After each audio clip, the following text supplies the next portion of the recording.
Entonces vamos a invitarles a todos a buscar ahora en sus escenarios el mismo tema de esta semana de oración. Número 120, y vamos a cantarlo puestos en pie, por favor. Fija tus ojos en ti.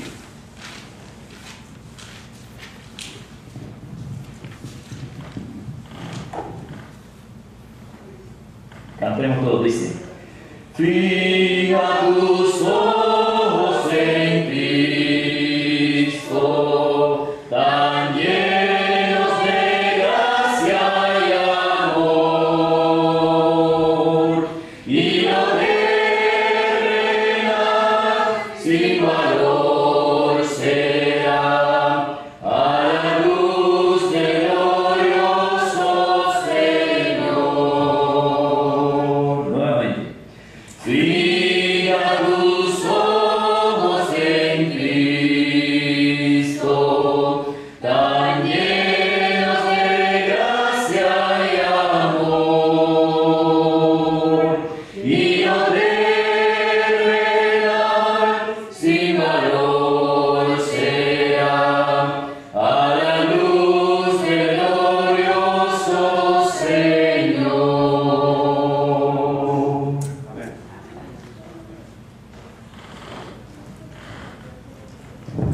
La lectura bíblica para esta obra se encuentra en Mateo 28, 28 y 29.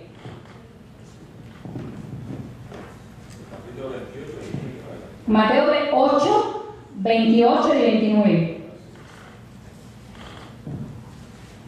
Y leemos: Cuando llegó a la otra orilla, a la tierra de los Gadarenos, vinieron a su encuentro dos endemoniados que salían de los sepulcros, feroces en gran manera, tanto que nadie podía pasar por aquel camino, y clamaron diciendo: ¿Qué tienes con nosotros, Jesús, Hijo de Dios?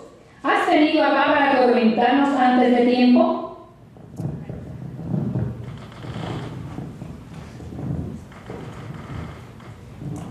Con mucha reverencia, les pido el favor que los que puedan, vamos a acostarnos de rodillas para tener una palabra de oración. Padre nuestro que estás en el cielo, santificado y glorificado sea tu nombre, oh Dios.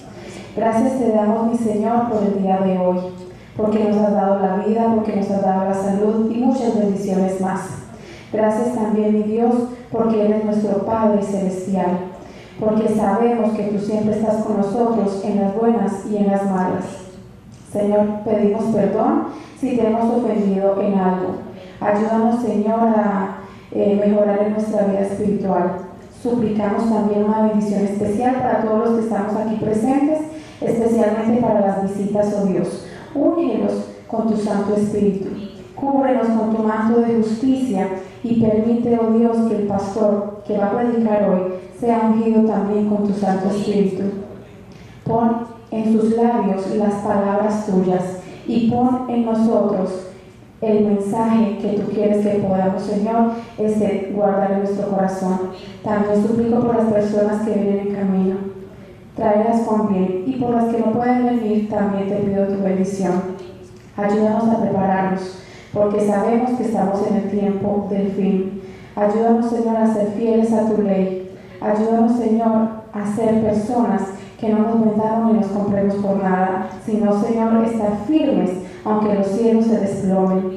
Todo esto te lo pido, no porque haya méritos en nosotros, sino por los méritos preciosos de nuestro amado Jesús. Amén.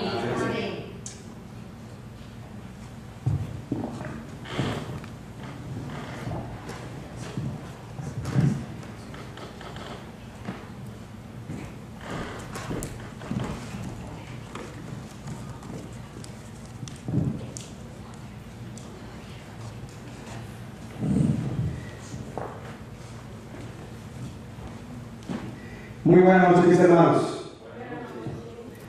El Señor les bendiga. Es un privilegio una vez más poder estar aquí para compartir con cada uno de ustedes la palabra de Dios. Como vivimos en este mundo, el mundo en este día ha estado celebrando el Día de los Padres. Así que me voy a hacer partícipe en este pequeño detalle de enviarle un saludo a todos aquellos que que son padres. Dios les bendiga y permita que el Señor pueda dar sabiduría para que puedan seguir llevando adelante esta misión tan importante que es la de educar a lo que mañana, si Cristo viene, va a ser nuestro futuro. Dios me le bendiga a cada uno de ustedes. ¿Saben? Es importante saber que estamos en Semana de Jóvenes. Y me maravillo, gracias hermano, me maravillo de ver tantas caras jóvenes aquí. Gloria a Dios. Allá tenemos al joven pastor Charles Bento. Gloria a Dios, esa juventud nunca se termina. Y acá tenemos a otro hermano, joven también. Dios me le bendiga, mi hermano, por estar aquí con nosotros en esta noche. El hermano David, bendiciones, bienvenido. David por allá atrás, las hermanas, la familia Franco. Tenemos también el hermano, a los jovencitos José y mi hijo, Ángeles. Los hermanos que están acá con nosotros ayudándonos con las cámaras, bienvenidos, Dios me les bendiga. También jóvenes. Estamos llenos de gente joven en la iglesia, gloria a Dios. Dice un adagio, bueno, el pastor Bento es mejor que yo en estas cosas, pero dice un viejo adagio que joven ha de ser quien lo quiera ser. De su propia voluntad. Amén. Pues yo quiero ser joven todo el tiempo. Y hay una promesa maravillosa en la palabra de Dios, que en el cielo viviremos a eterna juventud. Amén. Gloria a Dios. ¿Cuánto quiere esa juventud? Amén. Gloria a Dios. Yo quiero participar de esa juventud maravillosa que vamos a tener en el cielo. Cuento la historia que dos gusanos amigos iban caminando en busca de desperdicios para alimentarse. Así que uno de ellos le dice al otro: ¿Sabes, amigo? Yo he estado pensando que en realidad yo pudiera hacer algo mejor que un gusano que se arrastra por toda la ciudad en busca de desperdicio. Así que el amigo se volvió a mirarlo y le dijo: vamos, anda, apúrate, déjate de soñar que nos vamos a quedar sin comida. Y siguieron caminando unos cuantos metros más. Pero aquel gusano que iba meditando le vuelve a ver a su compañero y le dice: ¿sabes qué? Y hasta he pensado que puedo volar. Y el amigo se le miró así serio y le dice: oye, el hambre te está haciendo daño. Avanza, que te vas a quedar sin comida. Así que en ese momento estos dos amigos se separaron. Aquel gusano siguió arrastrándose en busca de desperdicios, pero su compañero dio media vuelta y buscó un árbol, trepó en él, y algo dentro de su interior le dijo que se posesionara debajo de una de sus ramas, y allí quedó en quietud. Pasaron días, pasaron semanas, y aquel gusano sintió hambre. Sintió temblores en el cuerpo, sintió tristeza, sintió soledad, pero allí se mantuvo firme porque él tenía el deseo de ser diferente. Él quería cambiar su vida. Ya no quería ser más un gusano que se arrastraba todos los días, yendo de basurero en basurero buscando desperdicio para alimentarse. Así que el tiempo pasó y él sintió dolores en su cuerpo. Algo estaba pasando en su interior, algo estaba pasando en sus extremidades. Él sentía que algo estaba sucediendo. Pero allí estaba quedando quieto, tranquilo. Porque él sabía que algo iba a pasar. Pasaron los días y él comenzó a sentir que ya poseía alas. Sentía que en su espalda tenía unas alas. Y digo: wow, en verdad mis sueños se pueden volver realidad. Yo tengo alas. Pero todavía su cuerpo estaba muy frágil, muy sensible y no podía hacer ninguna cosa. Así que todavía en aquel nido donde se había acomodado, siguió esperando un poco más de tiempo. En esta situación en la que se encontraba ahora, podía ser presa del enemigo. Así que esperó y esperó hasta que todo su cuerpo secó y él pudo sentir que algo se le desprendía de su cuerpo y que de cierta manera ya podía mover sus alas. Pero ahora sucedía algo, pastor. Aquel gusano acostumbrado a arrastrarse estaba ahora prendido de la rama y decía: wow, tengo alas, pero yo no sé volar. Yo nunca he volado. Pero siempre recordaba que en sus sueños él quería volar. Él quería ser diferente. Él quería dejar de arrastrarse. Él quería dejar de comer los desperdicios. Él quería ser alguien más. Así que tomó una decisión. Se soltó y comenzó a caer en el precipicio. Y asustado su corazón comenzó a latir y empezó a mover las alas. Y se dio cuenta que mientras más fuerte movía las alas, más se alzaba y más se alzaba. Y empezó a revolotear con mucha alegría: estoy volando, puedo volar, ahora puedo volar. Y en su revoloteo ve allá un gusano que se arrastra en busca de desperdicio y se le acerca y lo reconoce: es mi amigo.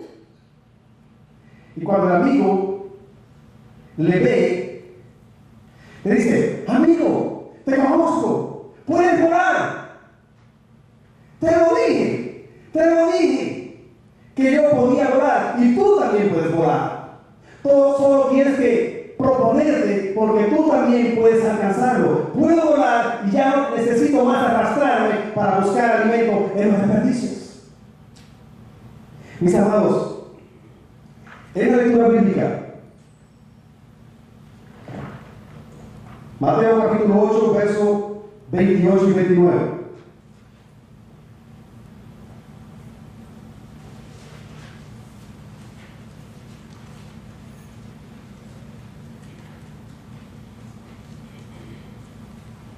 Cuando llegó a la otra orilla, a la tierra de los Gadarenos, vinieron a su encuentro dos endemoniados que salían de los sepulcros, feroces en gran manera, tanto que nadie podía pasar por aquel camino. Y clamaron diciendo: ¿qué tienes con nosotros, Jesús, Hijo de Dios? ¿Has venido acá para atormentarnos antes del tiempo? Me gusta la versión de Marcos, donde dice que vinieron y se postraron de rodillas delante de Jesús.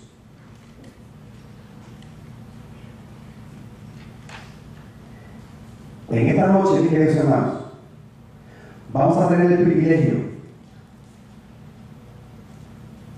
de ser enseñados por dos demonios. Vamos a tener el privilegio de darnos cuenta cómo en una conversación, en un incidente con Jesús, dos demonios, al verse obligados a confesar, han dejado una enorme enseñanza para ti y para mí y para todo el pueblo de Dios.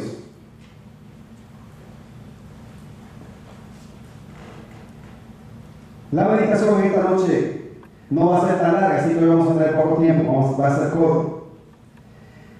Sé que muchos están cansados, han estado en actividades y algunos quieren compartir con sus familiares todavía un poco más.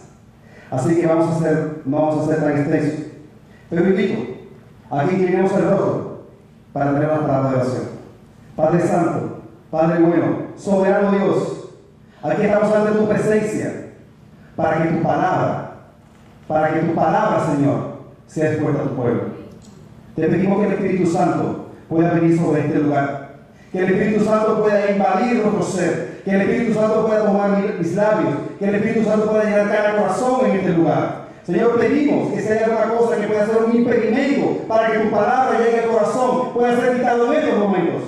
Ayúdanos, Señor, bendícenos, permite, Señor, que lo que se haga aquí glorifique tu nombre, pero que edifique tu iglesia.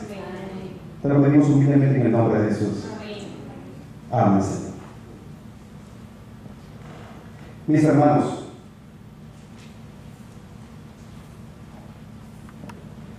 los demonios en sí son seres caídos. No hay vestigio de dignidad, no hay vestigio de justicia, no hay vestigio de humanidad en los demonios. Por sí mismo, por su naturaleza caída, por su naturaleza degradada, por haber sido expulsados del cielo, de la presencia de Dios, los demonios como tal no tienen nada que enseñarnos a nosotros. Pero hay algo que nosotros tenemos que tener en cuenta. ¿Tienen conocimiento los demonios? ¿Pueden enseñarnos? ¿Tienen tanto poder como nosotros o más que nosotros? Entonces, hay que tener mucho cuidado cuando nosotros decidimos hacer algunas cosas creyendo o que no existen, o que no tienen poder, o que no tienen sabiduría, porque podemos llevarnos un chasco.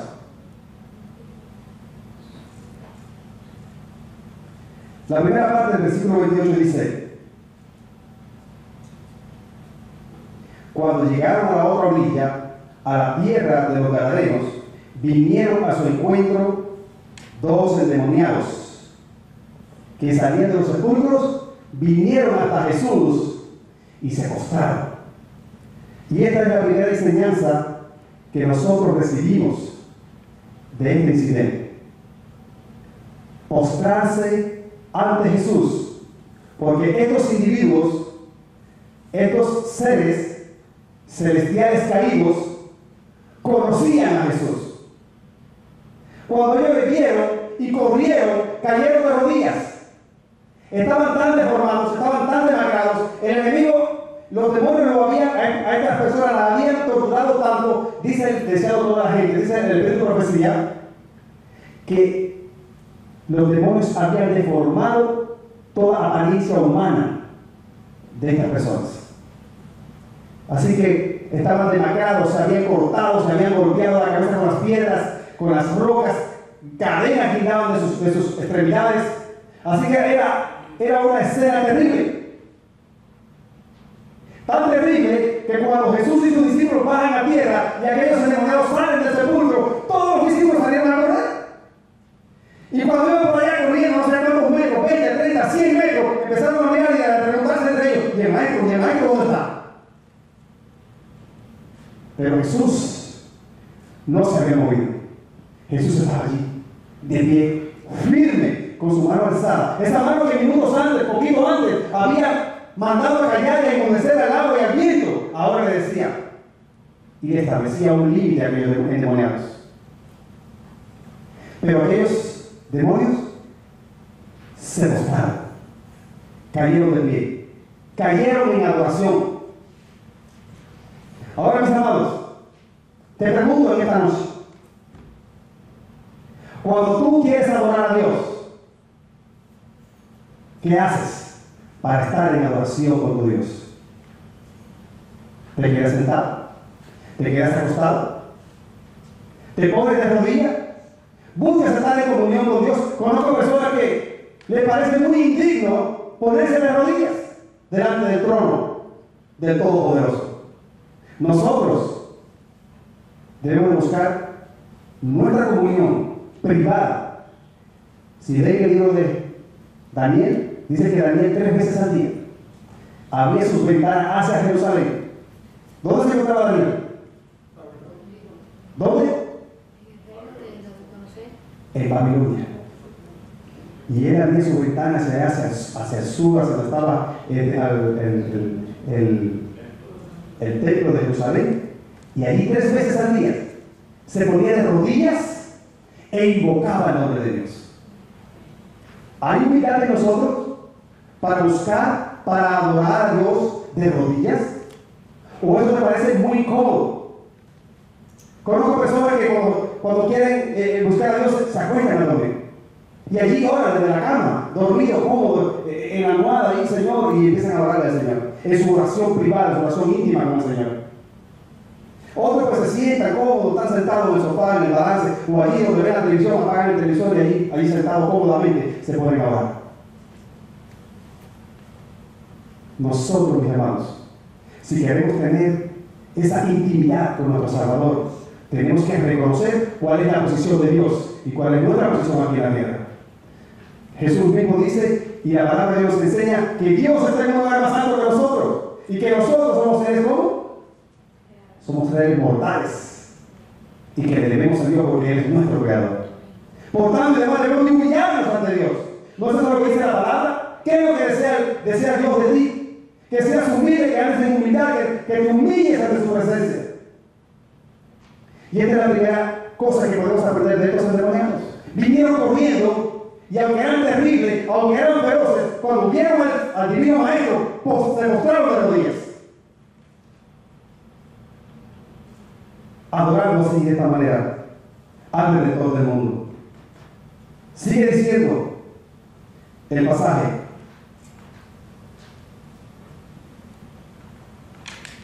¿Qué tenemos nosotros contigo? Segunda parte. ¿Qué tenemos nosotros contigo? Dijeron los demonios. En otras palabras, Jesús, tú eres un ser santo, tú eres un ser divino, tú eres un ser puro, tú eres un ser lleno de santidad. Nosotros somos seres caídos, somos seres imperfectos, somos seres inmundos. ¿Qué parte tenemos contigo? ¿Podemos aprender de los demonios? ¿Y nosotros qué hacemos mezclándonos con los impuros? Con los que no andan en santidad, con los que no desean tener ningún tipo de relación con los que andan en santidad. ¿Qué es lo que dice allí en 2 de Corintios?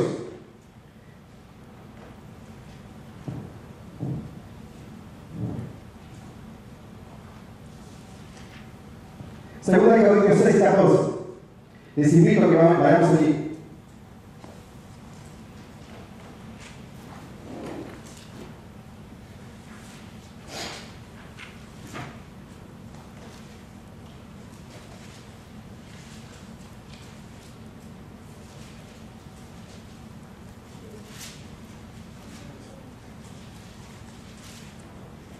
Dice así: no os unáis en yugo desigual con los incrédulos, porque qué compañerismo tiene la justicia con la injusticia, y qué comunión la luz con las tinieblas, y qué concordia Cristo con Belial, o qué parte el creyente con el incrédulo, y qué acuerdo hay entre el pueblo de Dios y los ídolos, porque vosotros sois el templo del Dios viviente. Como Dios dijo, habitaré y andaré entre ellos, y seré su Dios, y ellos serán mi pueblo. Jesús de Nazaret, ¿qué parte tenemos contigo? A veces nosotros olvidamos a qué parte pertenecemos. Miren ustedes, los demonios le están diciendo a Jesús: nosotros no tenemos nada que ver contigo. Tú eres de un lugar, nosotros somos de otro lugar. Tú andas en pureza y santidad, nosotros somos seres caídos. Tú te dedicas a algunas actividades, nosotros tenemos otra.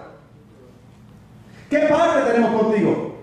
Los demonios podían identificar que había una línea, una demarcación entre ellos y Cristo.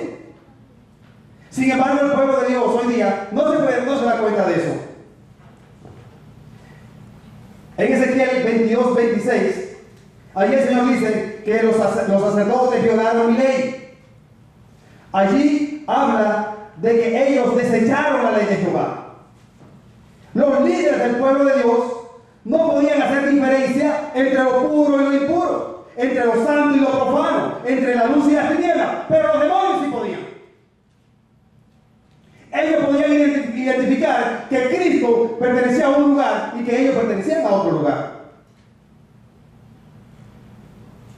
¿Qué parte tenemos contigo, Jesús de Nazaret, Hijo del Dios Altísimo? Creemos en el Evangelio, somos bautizados, profesamos fe en Jesús, nos congregamos todos los sábados, pero no somos capaces de hacer diferencia entre el pecado y la santidad. Tenemos por costumbre cualquier comportamiento, cualquier conducta inapropiada, no sabemos diferenciar entre lo santo y lo profano. Mis amados, a veces me sorprendo. Aún después que estamos acá en la iglesia el sábado, tenemos el culto divino, nos quedamos en la tarde y a veces nos ponemos a conversar y me sorprende cómo hay hermanos y hermanas que se quedan perplejos y preguntan, pero ¿hay algo que tenemos que hacer? ¿Hay alguna cosa que tenemos que guardar? ¿Hay alguna cosa que tenemos que cumplir? ¿Y qué tiene que ver esto con nosotros? Y yo me quedo, wow. Y a veces, como soy nuevo acá en la iglesia, le pregunto a algún hermano, ¿qué tiempo lleva en la iglesia el hermano o la hermana? Me dice, 20 años. No puede ser. No puede ser. Los demonios sabían que Jesús no tenía parte con ellos. ¿Qué tengo yo que ver? ¿Qué tenemos que ver contigo, Jesús? Y la iglesia no sabe eso. La iglesia no sabe. A veces los predicadores no saben. A veces los más ancianos no saben.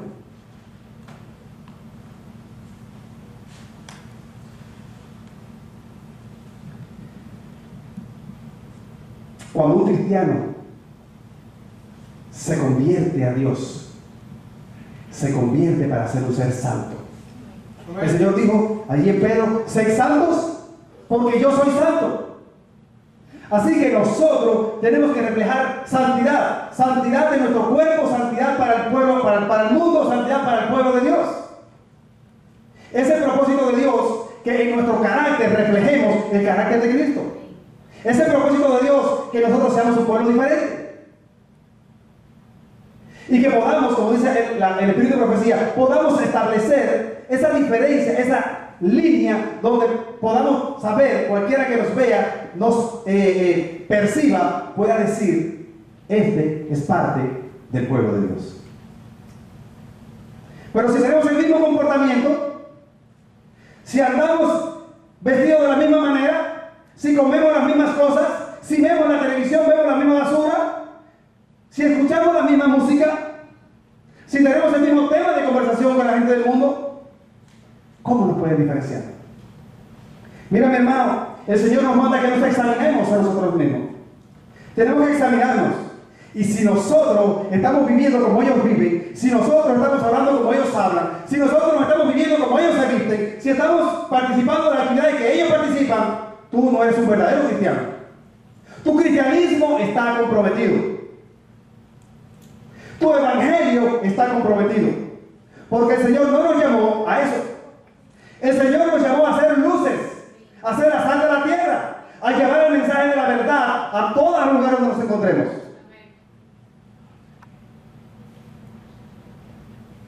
Pero, ¿qué hemos hecho? ¿Qué hacemos? ¿Cómo nos comportamos? Jesús, ¿qué parte tenemos contigo? Era la frase de aquellos demonios. ¿Cuáles fueron las causas? ¿Cuáles fueron las causas por las cuales el Israel literal, una y otra vez, allí en Deuteronomios, capítulo 4, Deuteronomio capítulo 4, versículos 5 hasta el 8, Deuteronomio 4, 5 al 8,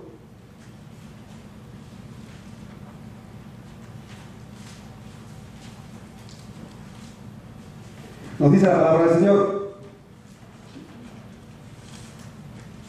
Mirad, yo os he enseñado estatutos y decretos como Jehová mi Dios me mandó, para que hagáis así en medio de la tierra en la cual entráis para tomar posesión de ella. Guardadlos, dice el Señor. Pues, y ponedlo por obras, porque esta es vuestra sabiduría y vuestra inteligencia ante los ojos de los pueblos, los cuales oirán todos estos estatutos y dirán, ciertamente pueblo sabio y entendido, nación grande es esta. que era lo que hacía una nación especial, un pueblo grande, un pueblo entendido, un pueblo lleno de sabiduría de Israel? ¿Qué cosa?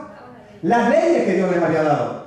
Dios había llamado a su nación de la esclavitud de Egipto, lo había sacado a la libertad y le había enseñado leyes únicas que ninguna nación poseía. Pero eran para engordarse ellos.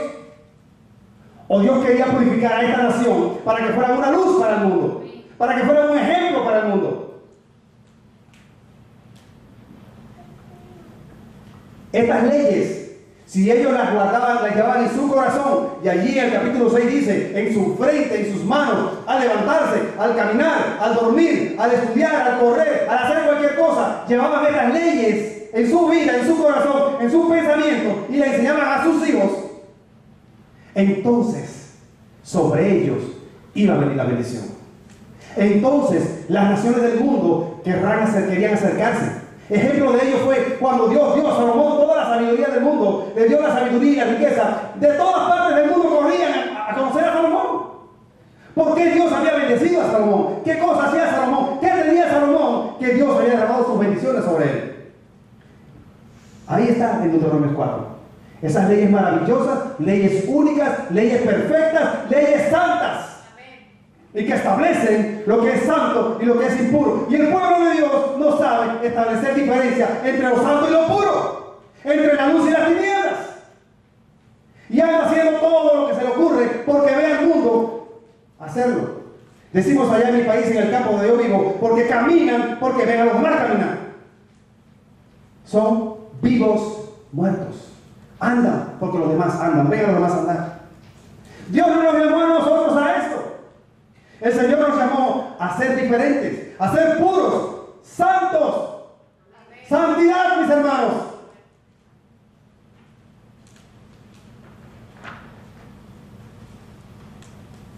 ¿Qué está pasando con el Israel moderno?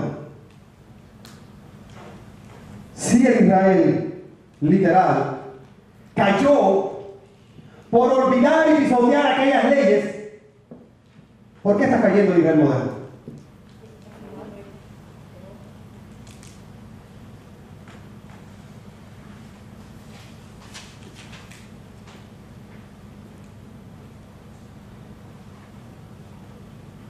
Ahora, ¿creen ustedes que pensaron sabiduría los demonios? Jesús de Nazaret, ¿qué tenemos nosotros contigo? ¿Había sabiduría o no había sabiduría en esas palabras? No sé. Y esta noche pudiéramos hablar de todo este versículo, pero yo me he querido detener en estos dos detalles. Cómo aquellos demonios vinieron. Y a pesar de que no había ni la más mínima hostilidad, condescendencia con la naturaleza humana, se pusieron de rodillas y reconocieron que entre ellos y el Creador, entre ellos y el Salvador, no había ningún tipo de comunión. Pero hoy día nosotros queremos hacer comunión con el mundo. Hoy día tenemos en nuestros hogares repletos de cosas que tienen que ver con el mundo. Y usted dirá, bueno, es que vivimos en el mundo. Sí, vivimos en el mundo, pero tenemos que ser discriminatorios. ¿Qué quiero decir?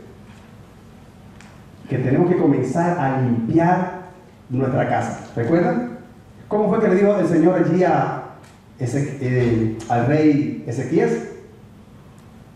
Limpia, ordena tu casa, porque de lo contrario te vas a morir. De hecho, no fue de lo contrario, iba a morir, pero Dios le perdonó la vida y le dio un tiempo más de oportunidad. Pero el mandato de Dios, limpia tu casa, es un mandato para nosotros hoy también. Nosotros debemos limpiar nuestra casa.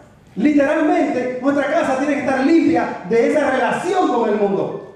¿Y cómo la limpiamos, mis amados? A veces la gente se pregunta, ¿cómo, Señor? ¿Cómo, hermano? ¿Cómo, pastor, podemos hacer esto? comienza a sacar de tu casa, de tu vida, de tu carro, de tu lugar donde te encuentras trabajando, donde te encuentras estudiando, de todas las cosas donde tú estás y tienes acceso. Saca todo lo que tiene que ver con el mundo. Mis hermanos, cuando venía para acá conmigo, mi hijo muy contento y mirando así en una pantalla, vio allí los juegos, el juego de baloncesto y alguien tirando una canasta. Y papi, mira, y no sé quién, y que vi. ¿Qué parte tengo contigo?, le dijo el demonio a Jesús. Todas esas cosas son del demonio, todas esas cosas son del mundo. Mire, nosotros tenemos que centrarnos y concentrarnos en las cosas de Dios. Tenemos la Biblia, la palabra de Dios. Tenemos más de 100.000 escritos de Espíritu y Profecía para estudiar. Tenemos tantos libros, tanta literatura maravillosa. Tenemos tanta luz que el Señor nos ha dado para que podamos llevar al mundo. Y nosotros estamos detrás de un juego de baloncesto. Nosotros estamos detrás de los Barleys. O estamos detrás de no sé quién. Y le puedes preguntar a los niños. Mi hijo tiene apenas 11, 12 años. Y le puedes preguntar los nombres de los jugadores. Y es posible que los conozca a todos. Pero le pregunta el nombre de la Biblia, de los libros de la Biblia, y no se lo sabe. Nuestros hijos se saben cualquier canción de gente del mundo, conocen a los cantantes, conocen a todo el mundo, pero le preguntan por los profetas de la Biblia y no los conocen. ¿Qué parte tengo contigo, Jesús de Nazaret? Los demonios reconocen que no hay ningún tipo de comunión entre la luz y la tiniebla, entre el mundo y Cristo, y sin embargo nosotros no somos capaces de percibir esto. Mis amados,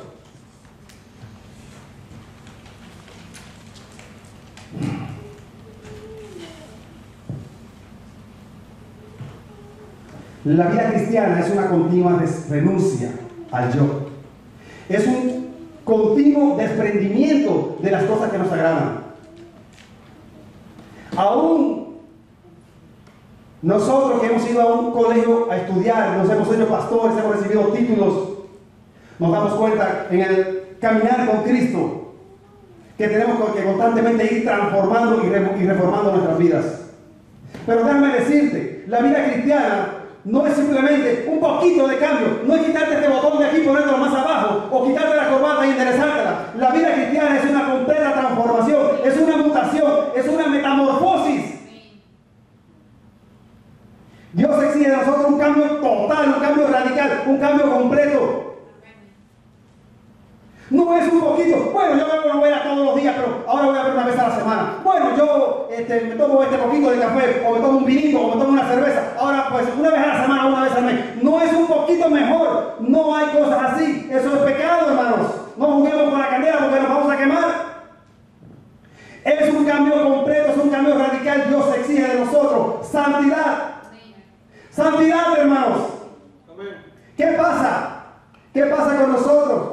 Con nuestras mujeres. Yo recuerdo allá cuando estaba en la universidad estudiando teología, estábamos dando una semana de predicación. Allí estábamos orando, la iglesia estaba orando para que vinieran al culto las mujeres del mundo, aquellas que estaban dadas al vicio, a la prostitución, a la degradación. Y allí decíamos: Señor, permite que Juanita poca ropa y Julita la apretada puedan ser parte del pueblo de Dios. Y pedíamos a Dios que aquellas mujeres sin ropa, con poca ropa, con ropas apretadas, con ropa transparente, con ropas cortas, con ropas abiertas, con ropa descolgada y sin ropa, en algún momento pudieran formar parte del pueblo de Dios.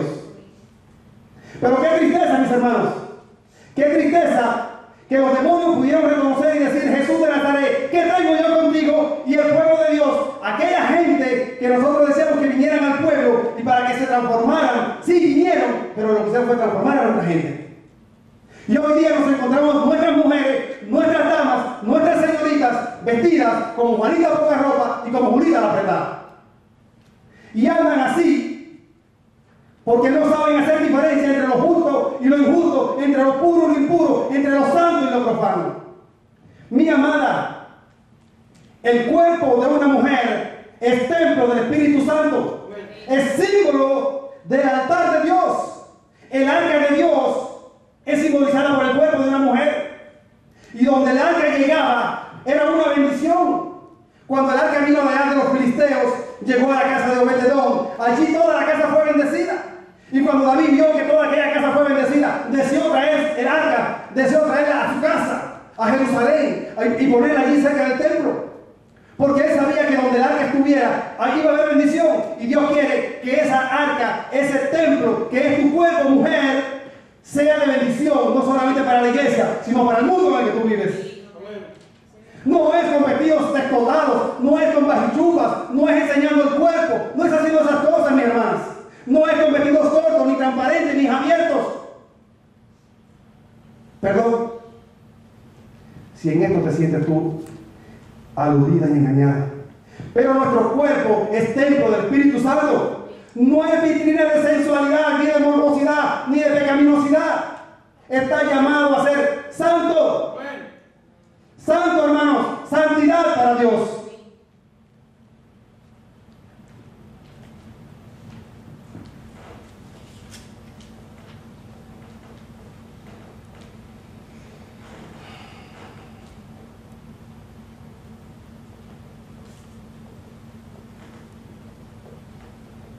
Apocalipsis capítulo 2 nos habla allí de la iglesia de la Odisea. Ya con esto terminamos. En su mensaje a la Odisea, en su mensaje a nosotros, como parte de la iglesia de la Odisea, el Señor nos llama a no ser ni fríos, ni cómo. No, eso no es lo que dice. Lo cogí. Frío o Lo cogí. caliente. Nos llama a ser fríos o calientes. Pero ¿qué es lo que no quiere que seamos? Tibios. Porque si somos tibios, dice que nos va a vomitar de la boca. Entonces hoy día la sociedad, el enemigo, que está encargado de la moda, está buscando encontrar cristianos tibios, que no sean ni frío ni caliente. Que no sepan distinguir lo que le agrada a Dios y lo que no le agrada. Cómo se viste un cristiano o cómo se viste un mundano. Hay ahora un amalgamiento. Hombres medio parecidos a las mujeres y mujeres medio parecidos a los hombres. Y así pues no se sabe distinguir si es un hombre o es una mujer.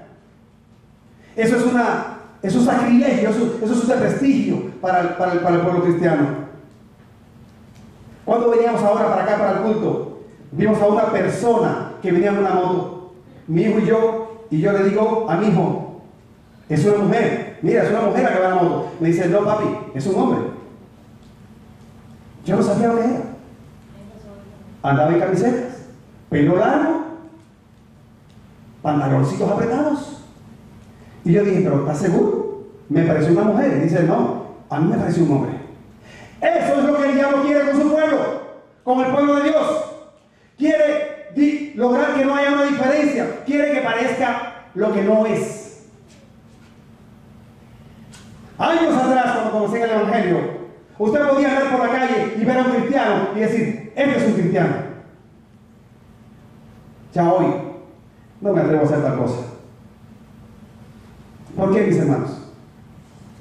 Porque no tenemos la sabiduría ni el discernimiento, ni siquiera que estos demonios tuvieron y decirle a Jesús, ¿qué tenemos contigo? Tú estás en luz, nosotros estamos en tiniebla. Tú estás en pureza, nosotros estamos en pecado. Tú estás allá como el pueblo de Dios, nosotros somos del enemigo de las almas. ¿Qué tenemos que ver contigo? Mis amados, el Señor quiere llamarte en esta noche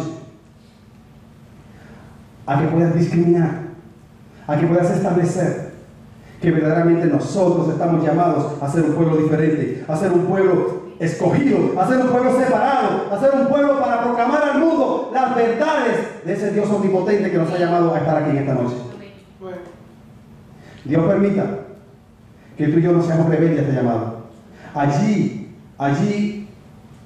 en la conclusión de este tema, hay un pasaje, está en el capítulo 1 de Daniel, donde Daniel, una vez que fue llevado cautivo, como consecuencia del trato inhumano de un rey siervo de Dios con paganos, Daniel fue llevado cautivo a Babilonia. Pero sin embargo, Daniel propuso en su corazón establecer esa diferencia que Dios le enseñó que debía tener como cristiano entre lo santo y lo profano. Daniel lo puso en el corazón no contaminarse, no contaminar su cuerpo, no contaminar su mente, no contaminar su vida cristiana. Y ser un ejemplo, y su nombre está allí en la galería de los héroes de la fe, en el capítulo 11 de Hebreos. Los jóvenes hebreos propusieron en su corazón no contaminarse. Y decidieron hacer un pacto con su Dios, que aunque le costara morir allí en el horno de fuego, ellos no se iban a contaminar con el mundo pagano. Dios te llama hoy en esta noche a que tú hagas un pacto en tu corazón de no contaminarte con el mundo pagano y a darte cuenta que estas palabras de no contaminarte son un llamado de Dios para ti en esta noche. Dios quiera que esto sea una realidad para ti. Amén. El Señor le bendiga a cada uno en esta noche y permita que de hoy en adelante, si hay alguna cosa, algún impedimento para que tú puedas tener un verdadero pacto con Dios, eso pueda ser quitado. Amén. Y tengamos el discernimiento para poder determinar con presteza, determinar con sabiduría de qué parte estamos nosotros.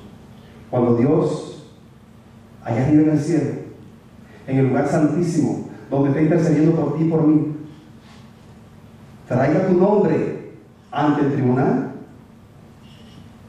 y Él observe, vea que no hay una mujer o un hombre comprometido con el mundo, sino una mujer o un hombre decidido, comprometido con la salvación. El Señor te bendiga.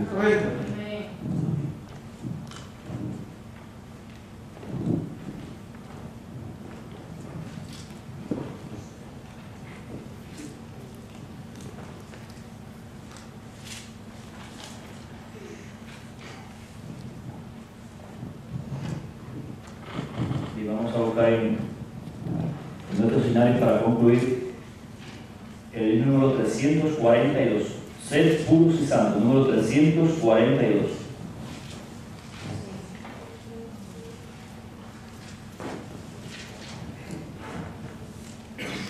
Puedes sentir.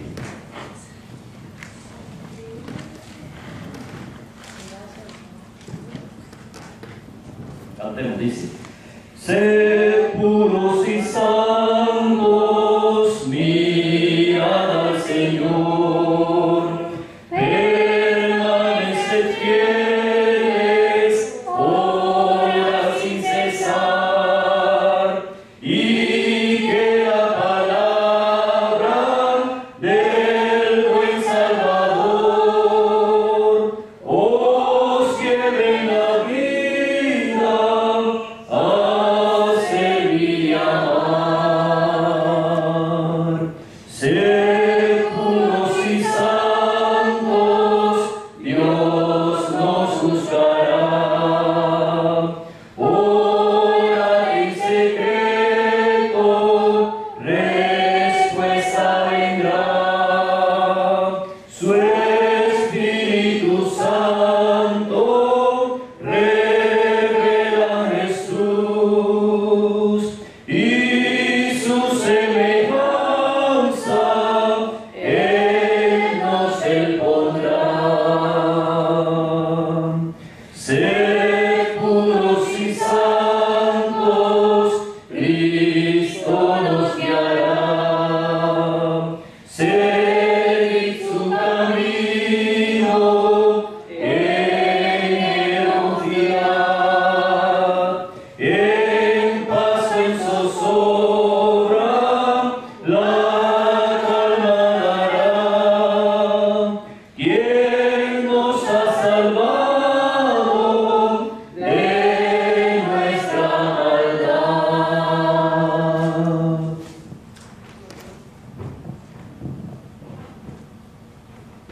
Mis amados, los que pueden, yo les invito a ponernos de rodillas. Amén.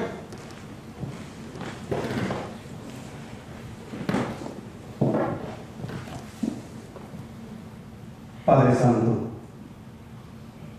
Soberano Dios, que estás allá en tu santo templo, en tu trono, de rodillas nos humillamos ante tu presencia. Y confesamos que solo tú eres Dios. Y que nosotros, Señor, tus hijos, tus siervos, tus esclavos, nos ponemos de rodillas, Señor. Nos humillamos ante tu presencia y te rogamos, perdónanos, porque somos pecadores. Perdónanos, Señor, y lávanos en la sangre preciosa de tu Hijo amado Jesús.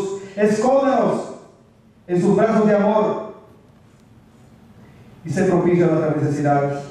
Tú conoces nuestros corazones, Señor. Tú sabes dónde tenemos falta y tenemos debilidades. Por eso acudimos a ti humildemente, reconociendo que nosotros no podemos. Pero que si acudimos a ti, Padre Santo, si acudimos a la sangre preciosa de Jesús, al Espíritu Santo, tú nos puedes dar la victoria sobre el pecado, Señor.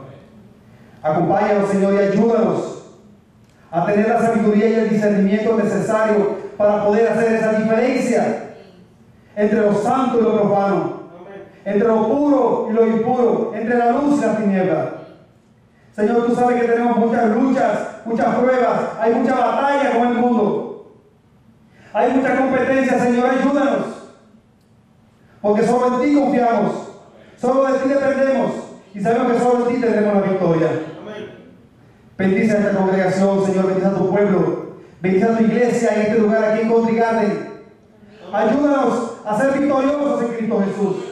Ayúdanos para que, oh Padre, podamos vestirnos con esa vestidura que solo tú nos puedes dar. Esos vestidos blancos, la justicia de Jesús en cada uno de nosotros. Ayúdanos, Señor, para hacer luz donde quiera nos encontremos, para que podamos ser ejemplos, Señor, para que tú puedas usarnos como instrumentos escogidos y muchas más personas puedan venir a tu luz, a tu conocimiento, a tu salvación. Oh Padre, acompáñanos en esta noche, condúcenos a nuestros hogares, pon luz en nuestros ojos y sabiduría en nuestros labios, para donde quiera nos encontremos podamos ser de bendición para todo lo que tenga a nuestro alrededor. Oh Padre, acompáñanos hoy, despídenos de este lugar, pero jamás de tu presencia.